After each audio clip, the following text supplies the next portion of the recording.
let's start with this. Do you remember the fire of a truck that was carrying relief supplies that was blamed on the Venezuelan National Guard? There's an update to this story, and I'm going to take you there. But we're going to begin with a massive blackout that has ensnared traffic, we're told, and is causing both actual and political chaos in Venezuela after a reported explosion at a substation or connected to the Guri hydroelectric plant. That's what it's called, the Guri hydroelectric plant, just outside Caracas. What, if anything, caused this explosion? And then, of course, we have to ask, because it's being suggested, was it sabotage? Do we know? What do we know? RT correspondent Sara Montes has been working on this story. All right, to you, what do we know?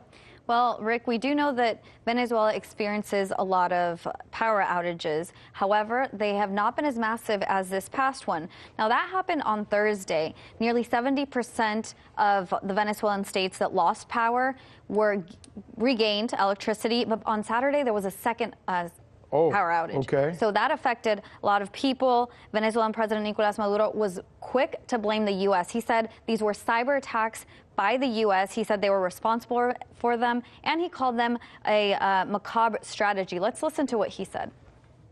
The macabre strategy of this attack on the electric grid is to plunge our people into despair and to pit Venezuelans against one another.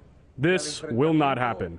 We truly have a high level of consciousness, patience, awareness, and solidarity among our citizens who have shown impressive feats of cooperation.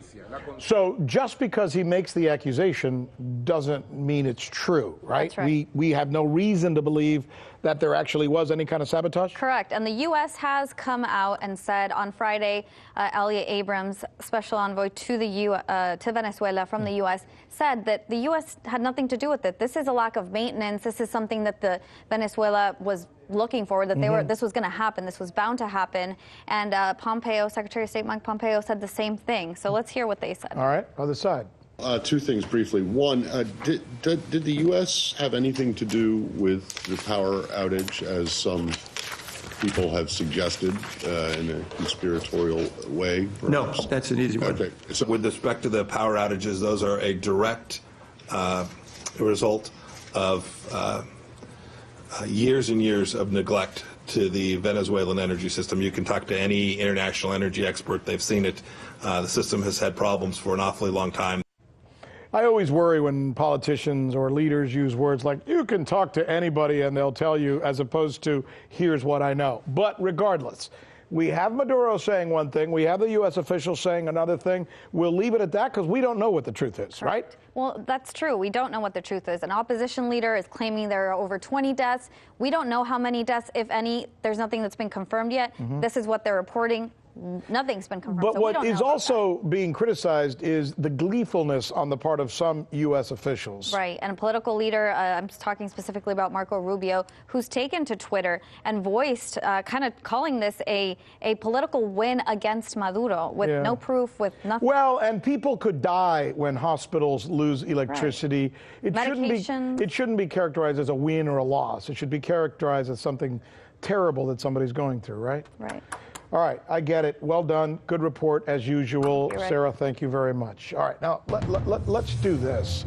The corporate media was reporting definitively that Maduro's forces had set fire to a U.S. humanitarian aid truck. Remember that story? CNN reported that. New York Times reported it. Well, the very next day, we came on the air after hearing their reports and essentially proved that report was at least factually wrong. Here it is. Upon a closer inspection, there are some doubts now that are raised about who actually started this fire. All right, look at this video. See a guy right there in the front? See that video? It's a supporter of Juan Guaido, and he's seen lighting a Molotov cocktail and then throwing it at the police. But it comes up short. There he is. See it right there? And there he is right now actually lighting it. See that? He's filling up the bottle, creating, I guess, the Molotov cocktail that he would eventually throws, and there he is throwing it as he ignites it. And he hits one of the trucks with the supplies. So who actually burnt the truck?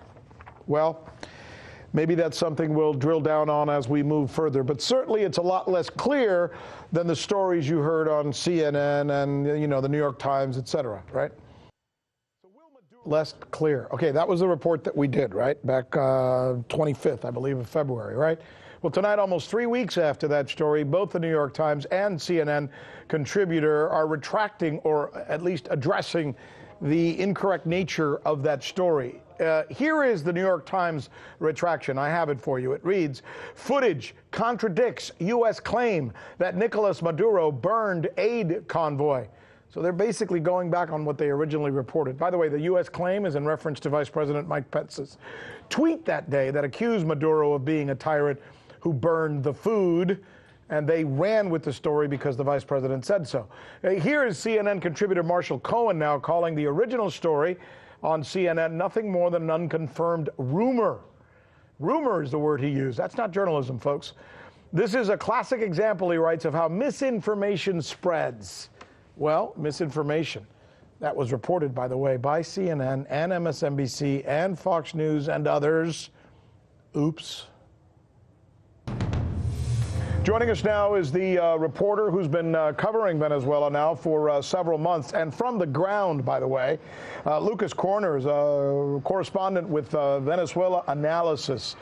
Lucas, are you surprised to see this admission that we're hearing today from both the New York Times and a CNN contributor about this fire?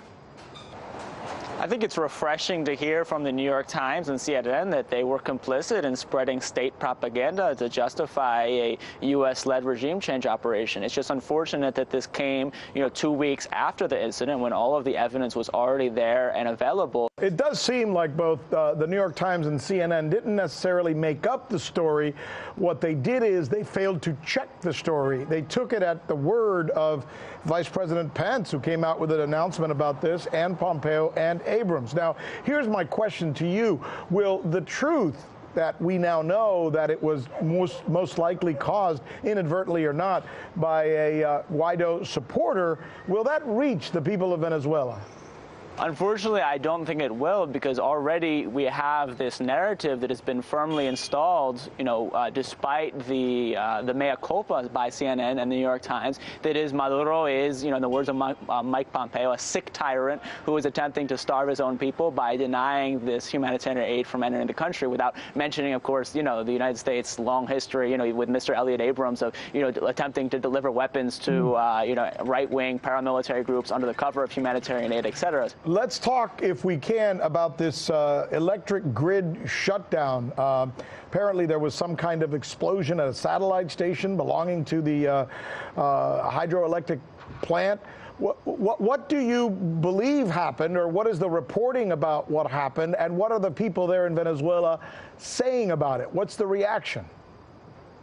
Well, the government is claiming that this is a cyber attack conducted by the United States and opposition elements, and is pointing to tweets, by Marco Rubio, by Mike Pompeo, even by Juan Guaido, which are basically have been saying that the lights will return when Maduro is ousted, and literally in those words, both Pompeo and Guaido. And definitely the government has yet to present substantive evidence to support this narrative. On the other side, the opposition is claiming that some kind of brush fire caused these close to the station, caused the shutdown, but that it's combined with lack of investment and lack of maintenance. But definitely that narrative about the brush fire is very problematic, and very little probability that is what caused it. So there is no smoking gun in any case. But we definitely have a reality of a few things that are true. Is that there's for the last 2 years, the government has not maintained the electrical grid. There definitely is an over demand.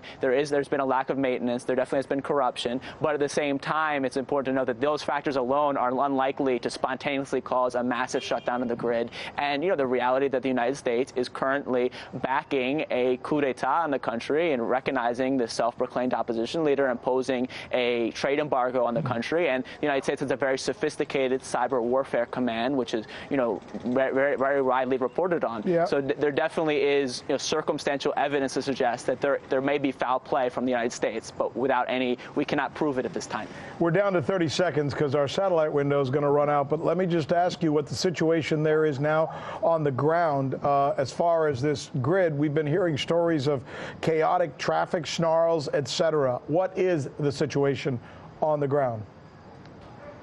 The situation in Caracas, electricity is restored to the majority of Caracas, as well as many the neighboring states of Aragua, Miranda, some of the eastern states, and the southeastern states. In the west of the country, largely without power. It's important to note that Caracas remains largely calm. There have been some scarce looting, but largely very few violent incidents whatsoever. And despite the narrative of total chaos, you've seen actually some important shows of solidarity among people, helping each other out. There definitely has been people taking advantage of the situation as well. All right, Lucas Koerner, thank you so much for that report on the ground there in Caracas, Venezuela. Thank you again.